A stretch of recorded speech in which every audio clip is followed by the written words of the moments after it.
दोस्तों कैसे हैं आप सभी। उम्मीद करते हैं आप सभी अच्छे से होंगे, अच्छे से तैयारी हो रहा होगा। तो चलिए आज की इस वीडियो में मैं बात करने वाला हूं पौधों में पोषण, न्यूट्रिशन इन प्लांट्स। इससे पहले मैं कोशिका के बारे में 2 वीडियो अपलोड कर चुका हूं। डिस्क्रिप्शन में उसका लिंक मिल जाएगा या फिर आप प्लेलिस्ट पर भी जाके आप देख सकते हैं। तो चलिए शुरू करते हैं। इसमें मैं 10 क्वेश्चन लेकर के आया हूँ और साथ ही साथ इम्पॉर्टेंट चीज़ भी बताते चलूँगा। तो चलिए हम शुरू करते हैं। सबसे पहला क्वेश्चन है कीटभक्षी पौधे के उदाहरण हैं। ठीक है, इंसेक्टिवोरस के उदाहरण हैं। ऑप्शन नंबर ए घटपर्णी पौधा, option number B Venus fly trap, option number C drosera bladderwort, option number D इनमें से सभी। तो इसका सही आंसर हो जाएगा option number D is the right answer. ठीक है, मतलब ये जो तीनों जो है घटपर्णी पौधा, जिसे हम इंग्लिश में पीचर प्लांट कहते हैं या फिर इसे और एक नाम से जाना जाता है जिसका नाम है कलश पौधा। ठीक है, ये जो 4 हो गया, जैसे घटपर्णी पौधा हो गया, वीनस फ्लाई ट्रैप, ड्रोसेरा और ब्लेडरवर्ट, ये चारों जो पौधा होता है वो कीट का भक्षण करते हैं। इसका रीज़न क्या है बताते हैं। दरअसल होता क्या है कि इन पौधों में क्लोरोफिल पाया जाता है और जाहिर सी बात है कि जिस पौधा में क्लोरोफिल पाया जाएगा तो उसमें प्रकाश संश्लेषण की क्रिया लाजमी है। मतलब प्रकाश संश्लेषण की क्रिया होती है और अपना भोजन स्वयं बनाते हैं। लेकिन साथ ही साथ इसमें भोजन बनाने के साथ साथ क्या होता है, नाइट्रोजन की कमी हो जाती है। दरअसल अक्सर देखा जाता है कि ये जो घटपर्णी पौधा, ये जो कीटभक्षी पौधे होते हैं वो नाइट्रोजन के अभाव वाले क्षेत्र में ही पनपते हैं, उगते हैं। तो अपना भोजन तो स्वयं बना लेते हैं प्रकाश संश्लेषण की क्रिया के द्वारा, लेकिन नाइट्रोजन की प्राप्ति वे नहीं कर पाते हैं और इसी वजह से वे क्या करते हैं, कीटों को खाते हैं और उससे नाइट्रोजन प्राप्त करते हैं। ठीक है, तो यही रीज़न है, बाकी और कुछ नहीं। तो चलिए हम जाते हैं नेक्स्ट क्वेश्चन की ओर। ठीक है, वायुमंडल में नाइट्रोजन के स्थिरीकरण में कौन से जीवाणु सहायक होते हैं। ठीक है, यानी वायुमंडल में नाइट्रोजन का स्थिरीकरण कहने का मतलब संतुलन बनाए रखने में कौन से जीवाणु हेल्प करते हैं। तो ऑप्शन नंबर ए है माइकोप्लाज्मा गैलीसेप्टिकमा, ऑप्शन नंबर बी है राइजोबियम, ऑप्शन नंबर सी है उपरोक्त दोनों और ऑप्शन नंबर डी है इनमें से कोई नहीं। तो इसका राइट आंसर हो जाएगा राइजोबियम। राइजोबियम एक जीवाणु है जो नाइट्रोजन के स्थिरीकरण में सहायक होता है। अब हम आपको बताते हैं कैसे होता है। दरअसल होता क्या है कि दलहनी पौधों में राइजोबियम पाया जाता है। दलहनी पौधों के जड़ों में, ये जड़ हो गया इस टाइप का दलहनी पौधा मतलब जो जिससे दाल बनता है। ठीक है, तो दलहनी पौधों के जड़ों के गांठ में राइजोबियम पाया जाता है और ये राइजोबियम क्या करता है, इस पौधा को नाइट्रोजन देता है। चूँकि जितने भी पादप हैं वे जो है नाइट्रोजन स्वतंत्र रूप में नहीं ले सकते। यानी हम कह सकते हैं कि हमारे वायुमंडल में 78% पाए जाते हैं नाइट्रोजन। ठीक है, लेकिन ये स्वतंत्र अवस्था में होता है और इस नाइट्रोजन का पादप जो है अवशोषण नहीं कर पाता है। पादपों को चाहिए जल में घुलनशील नाइट्रोजन। तो वो जल में घुलनशील नाइट्रोजन कहाँ से प्राप्त होता है, ज़मीन से प्राप्त होता है, यानी मिट्टी से प्राप्त होता है। तो ये जो जीवाणु होते हैं राइजोबियम, वो जड़ में होते हैं और ये क्या करते हैं, राइजोबियम वो वायुमंडल से नाइट्रोजन लेते हैं और जल में मिश्रित नाइट्रोजन को इन पादपों तक पहुंचाते हैं। ठीक है, तो कह सकते हैं कि ये जो राइजोबियम है इस पौधों के लिए क्या हो जाता है, लाभदायक सिद्ध होता है और ये पौधा भोजन बना के राइजोबियम को देता है। ठीक है, यानी कह सकते हैं सहजीवी है, दोनों एक दूसरे के लिए काम में आ रहे हैं। हम आपका काम में आ रहे हैं तो आप भी हम हमारे काम में आएंगे, इस टाइप से बोल सकते हैं। ठीक है, तो ये हो गया राइजोबियम के बारे में। और ऑप्शन नंबर ए में जो है माइकोप्लाज्मा गैलीसेप्टिकमा, ये तो सबसे छोटी कोशिका है। ठीक है, सबसे छोटी कोशिका हम पिछले वीडियो में बताए थे, इसके बारे में जिक्र भी मैंने किया था कोशिका से संबंधित जब हम पढ़ रहे थे तो उस टाइम। ठीक है, चलिए बढ़ते हैं अगला क्वेश्चन की ओर। अगला क्वेश्चन है पौधे नाइट्रोजन कहाँ से प्राप्त करते हैं। ठीक है, पौधे नाइट्रोजन कहाँ से प्राप्त करते हैं, जैसे कि हम अभी बात की हैं। ठीक है, पहला ऑप्शन है वायुमंडल से, दूसरा ऑप्शन है जड़ से, तीसरा ऑप्शन है उपयुक्त दोनों से, ऑप्शन नंबर डी इनमें से कोई नहीं। क्योंकि हम अभी बात किए कि ये जो पौधे होते हैं, मतलब जो पेड़ पौधे होते हैं, जो पादप होते हैं, वे नाइट्रोजन जो है वायुमंडल से स्वतंत्र रूप में प्राप्त नहीं कर सकते हैं। कहने का मतलब ये हुआ कि उन्हें चाहिए जल में घुलनशील नाइट्रोजन। तो जल में घुलनशील नाइट्रोजन जाहिर सी बात है कहाँ से प्राप्त होंगे, जड़ से प्राप्त होंगे, जड़ों से मिलेंगे उन्हें जल में घुलनशील नाइट्रोजन। चाहे वो खाद के रूप में हो या फिर उर्वरक के रूप में। खाद और उर्वरक डालते हैं तो नाइट्रोजन जो है पौधों में चले जाते हैं, मतलब जल में मिश्रित होकर के। तो इसका राइट आंसर क्या हो जाएगा? Option number B. ठीक है, चलिए बढ़ते हैं अगले क्वेश्चन की ओर। अगला क्वेश्चन है, पौधों में श्वसन किसके माध्यम से होता है? ठीक है, पौधों में श्वसन किसके माध्यम से होता है? ऑप्शन ए रंध्रों से, ऑप्शन बी माइटोकॉन्ड्रिया से, ऑप्शन सी उपरोक्त दोनों से, ऑप्शन नंबर डी राइबोसोम से। तो इसका सही आंसर क्या हो जाएगा? उपरोक्त दोनों से। यानी पादपों के पत्तियों में क्या पाया जाता है? स्टोमेटा। रंध्र को इंग्लिश में स्टोमेटा बोला जाता है। ठीक है, स्टोमेटा बोला जाता है। क्योंकि हम कोशिका चैप्टर में बताए थे कि माइटोकॉन्ड्रिया को जो है कोशिका का श्वसन केंद्र कहा जाता है। ठीक है, तो ये रंध्र कैसे होता है हम आपको दिखाते हैं यहाँ पर। ये हो गया रंध्र, इस टाइप का बना होता है। ठीक है, ये हो गया रंध्र। ये क्या करता है? खुलता है, बंद होता है, खुलता है, बंद होता है। ये बीच में जो आप देख रहे हैं ये ऑक्साइड लेता है और ऑक्सीजन छोड़ता है स्टोमेटा के माध्यम से। और ये जो स्टोमेटा होता है, ये जो रंध्र होते हैं वे कहाँ पाए जाते हैं? माइटोकॉन्ड्रिया में। इसीलिए माइटोकॉन्ड्रिया को कोशिका का श्वसन केंद्र बोला जाता है। ठीक है, पिछले वीडियो में हमने चर्चा किया था। ठीक है, और राइबोसोम कहाँ पाया जाता है? राइबोसोम भी कोशिका में ही पाया जाता है। ठीक है, कोशिका द्रव्य में। ठीक है, चलिए बढ़ते हैं अगले क्वेश्चन की ओर। अगला क्वेश्चन है, क्या कीटभक्षी पौधे अपना भोजन स्वयं बनाते हैं? जो कीटभक्षी पौधे होते हैं, जैसे कि हमने अभी पहला क्वेश्चन में जिक्र किया कि जो जितने सारे कीटभक्षी पौधे होते हैं वो अपना भोजन स्वयं बनाते हैं। अब देखिए ऑप्शन नंबर में क्या है। ऑप्शन ए नहीं, यह कीटों का भक्षण करते हैं और अपना भोजन बनाते हैं। देखिए अगला ऑप्शन नंबर बी, इस पौधे में क्लोरोफिल का अभाव होता है, इसीलिए यह भोजन स्वयं नहीं बना पाते हैं। ऑप्शन नंबर सी, प्रकाश संश्लेषण से भोजन बनाते हैं पर नाइट्रोजन का अभाव होता है। ऑप्शन नंबर डी, इनमें से कोई नहीं। तो चूँकि अभी तो बहुत अच्छे से डिटेल्स में बात की हैं, तो इस क्या हो जाएगा इसका आंसर? ऑप्शन नंबर सी, प्रकाश संश्लेषण से भोजन बनाते हैं पर नाइट्रोजन का अभाव होता है।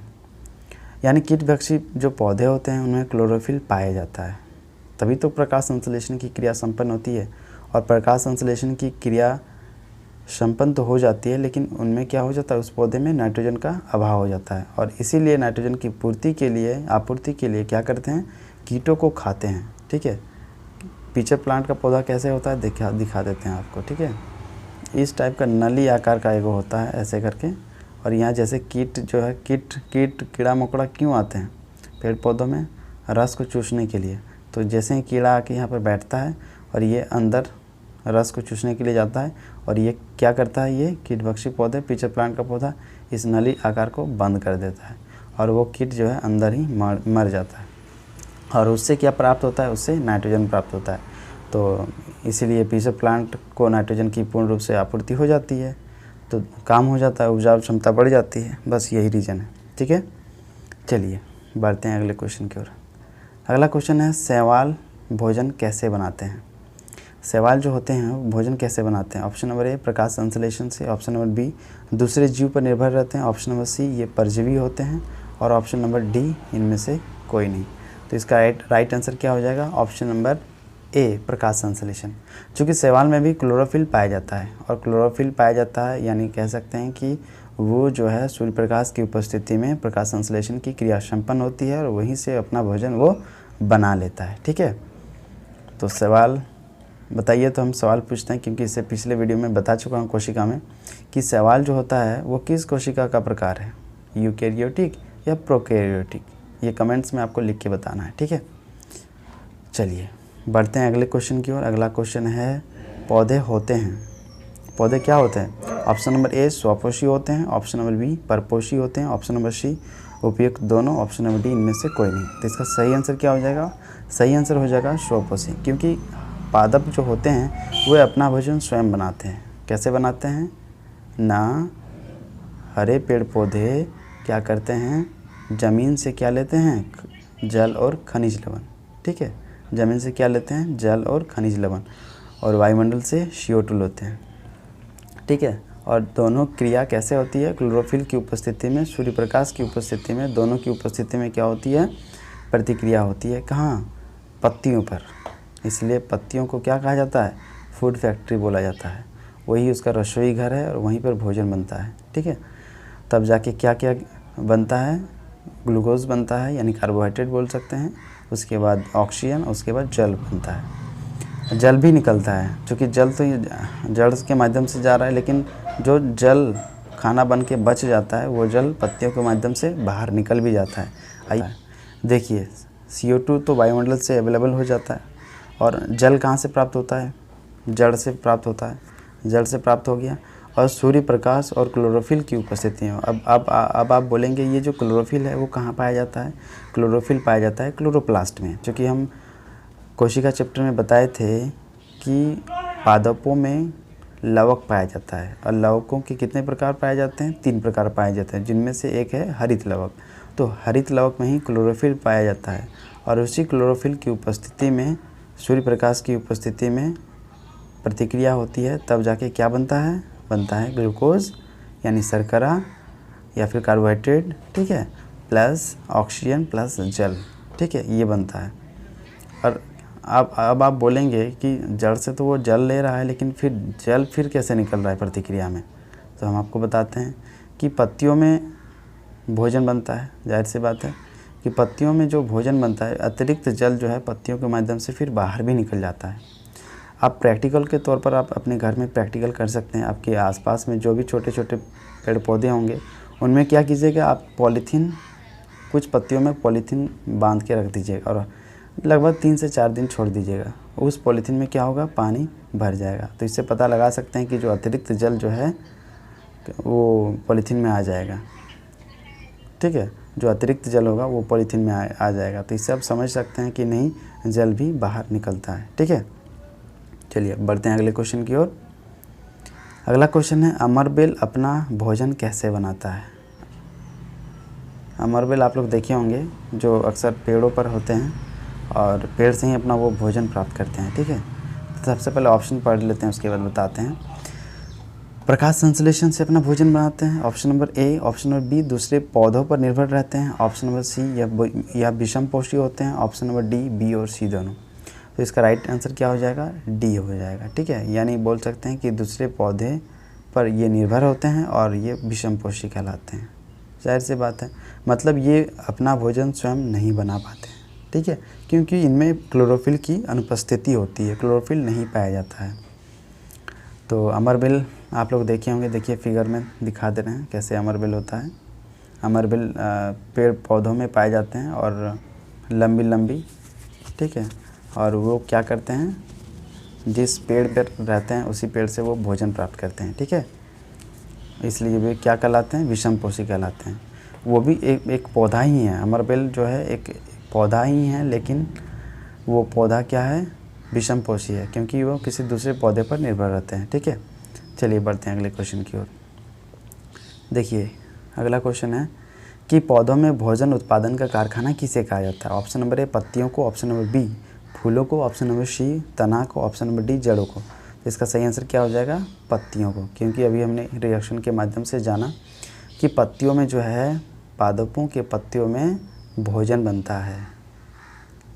कैसे बनता है ना, प्रकाश संश्लेषण के द्वारा भोजन बनता है, और वो भोजन जो है पेड़ के सभी भागों में चला जाता है, ठीक है, सभी भागों में पेड़ के चला जाता है, ठीक है। तो ये हो गया राइट आंसर, ऑप्शन नंबर ए, पत्तियों से। अब 10वां नंबर क्वेश्चन है, सबसे लास्ट। अमरबेल, मिसल्टो, जिसको हम आकाश बेली भी बोलते हैं, रेफ्लेशिया उदाहरण है, किसका उदाहरण है। ऑप्शन नंबर ए, परजीवी का, ऑप्शन नंबर बी, विषमपोषी का, ऑप्शन नंबर सी, उपयुक्त तो दोनों, ऑप्शन नंबर डी, इनमें से कोई नहीं। तो ये जो तीनों उदाहरण हैं किसका है, परजीवी है, और इसीलिए हम इसे विषमपोषी कहते हैं, यानी option number C is the right answer, ठीक है।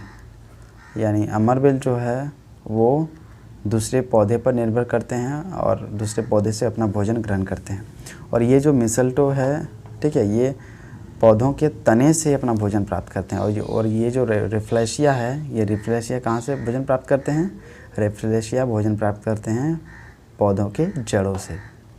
तो दोस्तों ये था 10 क्वेश्चन हमने बताया, डिटेल्स में बताने की कोशिश की। तो अगला वीडियो के लिए इंतज़ार कीजिए, और ये वीडियो आपको कैसा लगा आप अपनी राय मुझे टिप्पणी सेक्शन में दे सकते हैं। कमेंट कीजिए कैसा लगा आपको।